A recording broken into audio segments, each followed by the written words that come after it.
Whoa. Things just got out of hand. Yeah. Okay. You know what this is. Video review for Doctor Strange and the Multiverse of Madness. And boys, there are a lot of madness. Woo! This was crazy. This was like, I got more Sam Raimi flavor out of this movie than I thought I would.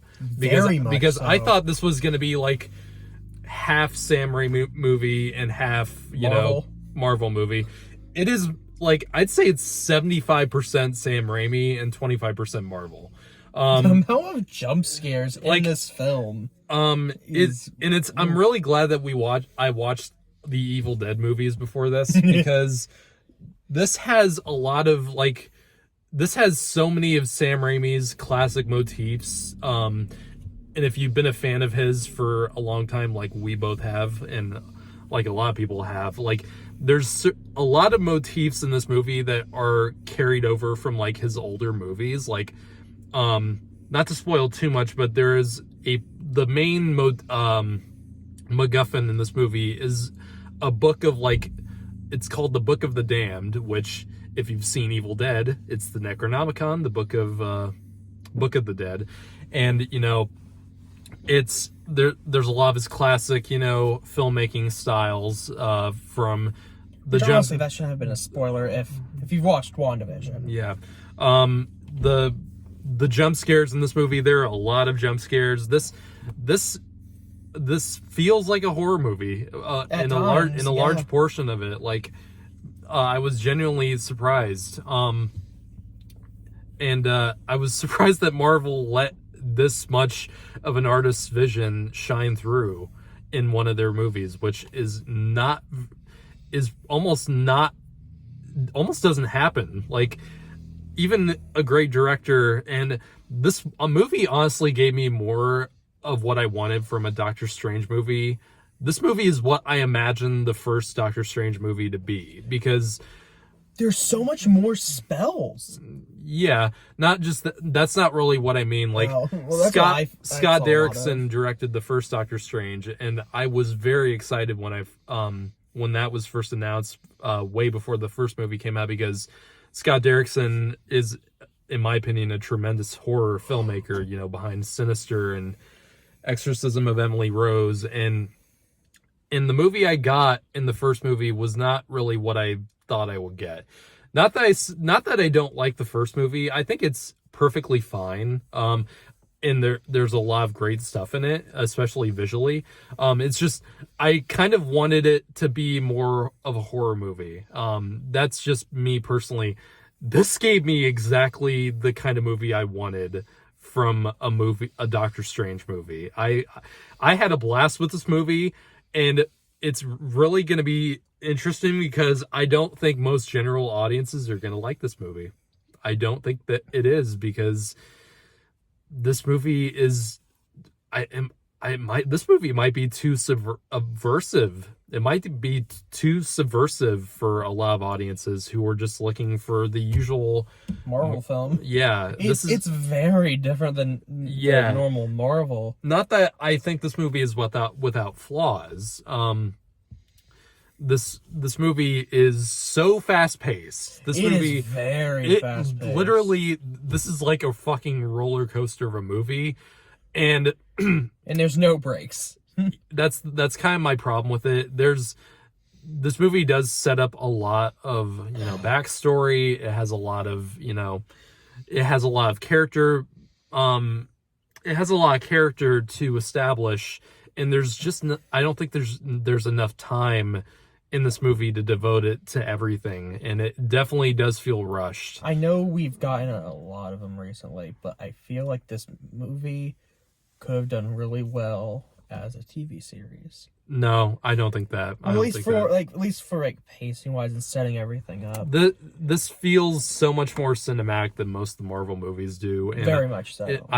This movie earned and well deserves the theatrical big screen. Oh, 100%. Like, the 3D in this movie, this is the first... Yeah, we saw it in 3D. This is the first 3D movie I've seen in well number of years, like way before COVID. Yeah, Shang-Chi wasn't 3D, no, right? I don't think I've seen a 3D movie. I don't think there's been a 3D movie since like Rise of Skywalker or Endgame. And I didn't see those in 3D. Aquaman might have been the last 3D movie I saw. I can't remember and that was the back last one in I saw 2018. Jesus. But yes, the After movie. a while, I just kind of forgot that it was in 3D. The movie is rushed, and that's going to be a problem with that for many reviewers and probably a lot of audience members, because it really does go through so much in a pretty short running time for a Marvel movie. Especially like now. Most of them are now like 2.5 hours. Like this is around 2 hours. Yeah, 2 hours 6 minutes, I believe. Which, you know, I don't know.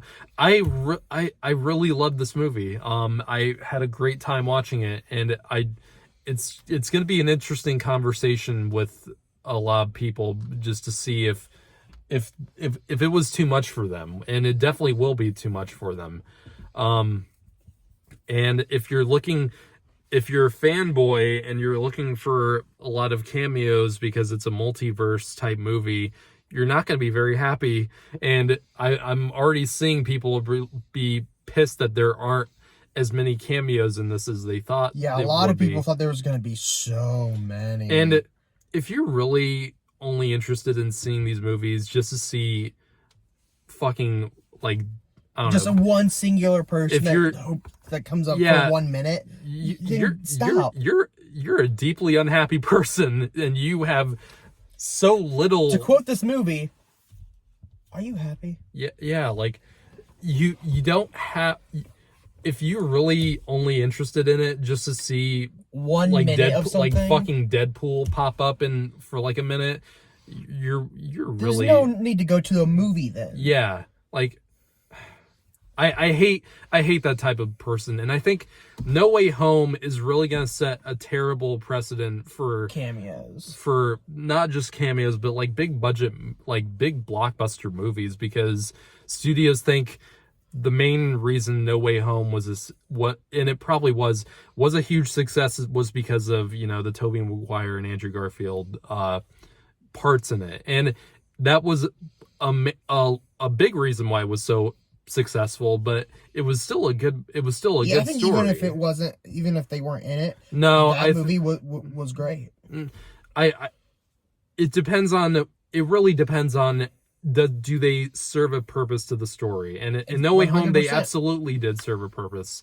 I'm talking like studios putting cameos into a movie where they have no place of being. Yep, 100%. That's my biggest problem with that kind of precedent, because I feel like that's just going to be a way to gouge tickets or to gouge ticket sales. And I don't know. I was perfectly happy with the movie I got, and I thought it was extremely entertaining. Oh, 100%. And this is Sam Raimi's movie. This is not Kevin Feige's movie. This is a Sam Raimi movie, and I'm so glad we got something like this. That's a lot more of a horror movie. It really does go into pretty dark places, and I was at least for Marvel. Mm-hmm. Yeah. This movie is way more violent than I thought it would be. It was way more scary than I thought it would be. Now we're remembering stuff now that happened. Yeah. There's some. And Wanda in this movie, not to spoil too much, but Carrie vibes. Whoo, like, God, she is a great villain in this movie. And Elizabeth Olsen, like, fucking amazing. Yeah, and that was one of my issues with WandaVision, was that I think it was too soft on Wanda at the end of it, and she didn't seem to face any consequences for the fact that, spoiler alert, she put a whole town under spell for God knows how long. And this movie does really go with that direction where she is a villain, and or one of the main villains, I should say. Okay, so we want to get into spoilers with this because there's so much to talk about. The next half of this review is going to be spoilers. Well, but first we should. But yes, we will wrap up our thoughts. Overall, this is gonna be a very divisive movie, I think. And I'm perfectly fine with a movie that's divisive because it starts a conversation and it's not just a movie that plays it safe. This is not a movie that plays it safe at all. But I think in terms of enjoyment, a lot of people are gonna enjoy it. The people who were really wanting a Sam Raimi superhero movie again after, his Spider-Man trilogy and really wanting that Sam Raimi vibe in, a Marvel movie, they're going to be very happy, I think. Did it have the whole, wackiness of Sam Raimi? A few moments, but, I got a lot more Evil Dead out of this movie than Spider-Man, Yeah, Evil I Dead think. 1. Not really. A mix of the Evil Dead trilogy, I'd say. But I don't think the movie's perfect at all. I think it has some pretty serious flaws, especially with the writing. I don't think this movie was as well written as it could have been. And there's a lot that kind of was left desired in terms of the storytelling. But despite those flaws, I still got so much enjoyment out of this. I'm giving this an 8.5 out of 10. For enjoyment, I'm giving this a 9 out of 10. Yeah. Okay, spoiler warning. You have been warned. Okay. 3, 2, 1. Spoilers for Multiverse of Madness. So if you don't want to hear anything, please get off this review. We gave you our final thoughts. That's it. Whoa! Bruce Campbell! Bruce Campbell was one of the highlights of this movie. He's speaking of cameos, hot dog. He's a hot dog guy, and of course, they had to do the Evil Dead thing with the hand attacking him. And the post credits, the very last post credit scene of this, it's just wrapping it up. That was fun. That was clearly something that they probably just thought of on the spot, and they're like, "Hey, let's put this at the end of the movie." And people are gonna be probably mad that they had to wait for something that short. But the ending of this. Oh, but wait, before we get to the ending, the Illuminati. Okay, so people got wrong. Tom Cruise is superior Iron Man. Iron Man is not in this Illuminati group. He's not in this movie at all. Reed Richards is in this group though, played by John Krasinski. It was great seeing him. Perfect casting, I think. I'm really excited to see him in the Fantastic Four movie. And also I don't know if this is the same actor from Inhumans, Black Bolt in this, who was part of the Inhumans in that god-awful TV show that no one watched. I don't know if that's the actor because I didn't watch the show. I know nothing. I don't know anything about that character. His power is cool though. I like that power that he has. And there's Captain Carter, played by Haley Atwell. It was really nice seeing her. And then the character that we thought was Iron Man, Monica Rambeau, from Captain Marvel. She is the Captain Marvel that was variant Monica? In this. Okay. Yeah, from the she was in WandaVision. Carol's friend from Captain Marvel. No, she wasn't in WandaVision. What are you talking about? What are you talking about? She showed off her powers at the end of WandaVision. That wasn't the same actress, though. Oh, was it? No, it wasn't. Okay. He hasn't seen Captain Marvel. I haven't, okay, but same character. But kinda. I don't really know. I don't follow comics that closely. And then they're both Monica Rambeau in both Captain Marvel and WandaVision. And then lastly, of course, there's Patrick Stewart, who we all knew was going to be in this. I wasn't a huge fan of the wheelchair, the giant yellow wheelchair. I don't know if that's a comics thing or not. It might be. I just prefer the wheelchair with the X's. But it was great seeing him again. It was great hearing him again. I really loved him in every appearance he made as that character. And then there's Mordo. So yeah, that's some people might be disappointed that the Illuminati members are completely the same as they pictured. Also, no Deadpool or Tobey Maguire cameos. And only mention of Spider-Man. I'm really just glad. After watching the movie, they absolutely would have had no place in the story whatsoever. No. Unless if they were while they were jumping through the various multiverse, that whole scene where America an and Strange were jumping through all those multiverses, that was one of the coolest things I've ever seen in my life in terms of the visual effects. It was amazing. Maybe they could have put him in, like Deadpool in, like it was like, hey, or just like a split, like a split second, just like that him going by. Yeah. Other than that, no, they would have had no purpose in this at all. Yeah. But yes. And then Wanda, I don't know if she actually dies in this. It really does seem like this is the end of Scarlet Witch and Wanda. Which makes me wonder what's going to go on with White Vision. Yeah. If they're even... God, I completely forgot. And speaking of deaths... should we talk about the major deaths? Yeah, the Illuminati get fucked up in this. Only Mordo lives. Yeah. God, like when Black Bolt got his... Oh my God. He basically had the Matrix, scene pulled on him where his mouth disappears and then his head blows up. Yeah, because he talks with no mouth, so nothing goes out. So it goes inward.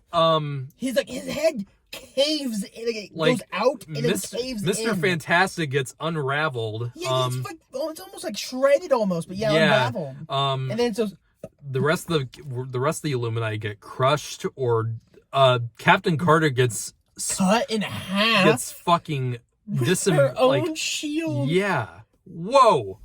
I'm a little sad they didn't show more of that, but the bloody shield was a nice touch. Yeah, and it the alternate Doctor Strange scene that you see in the trailer, that was done a lot more differently than I thought it would. Yeah, it's a music battle.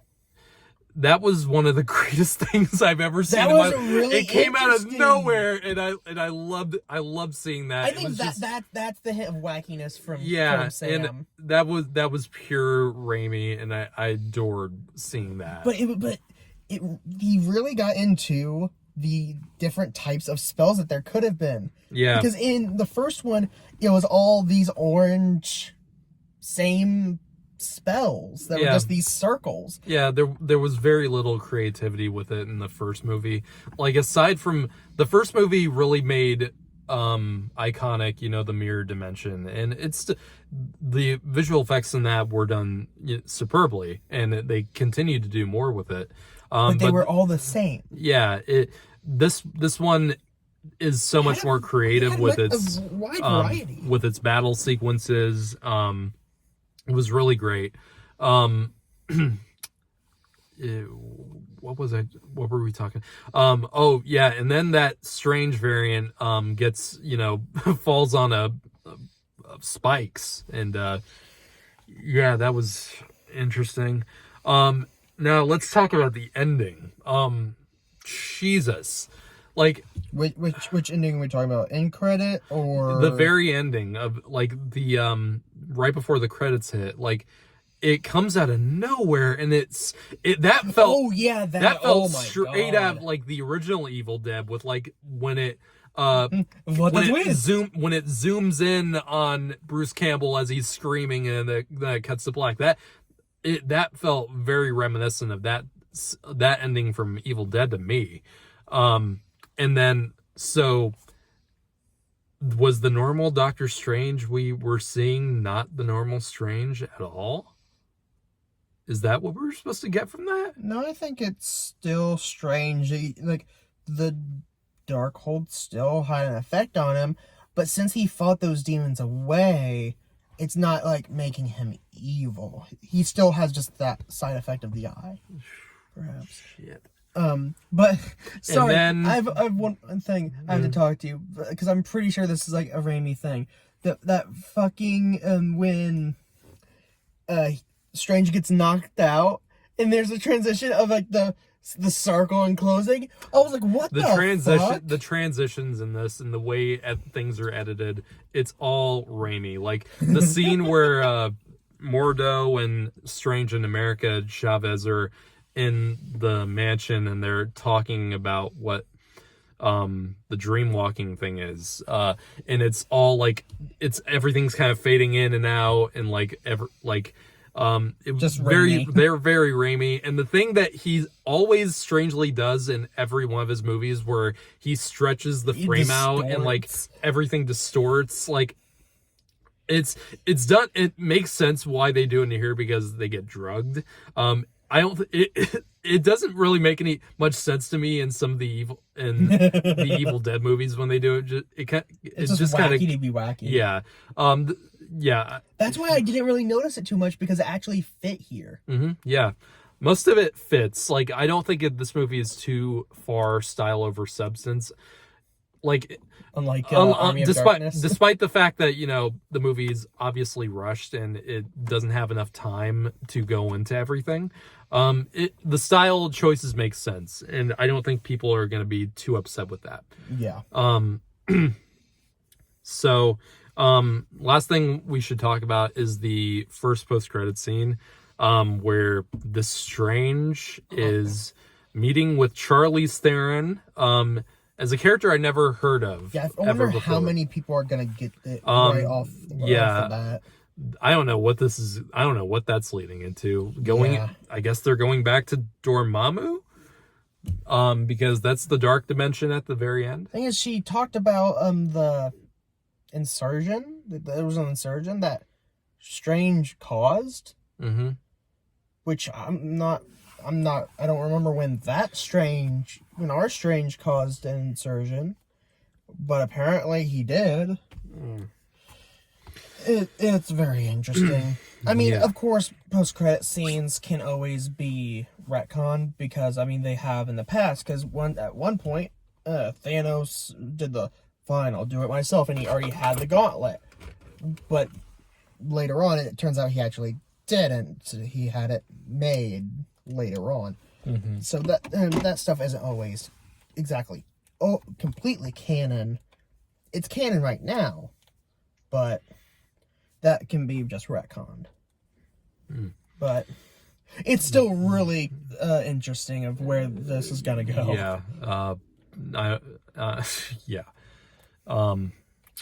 Yeah. So I guess that's kind of all we really wanted to talk about with the spoiler review.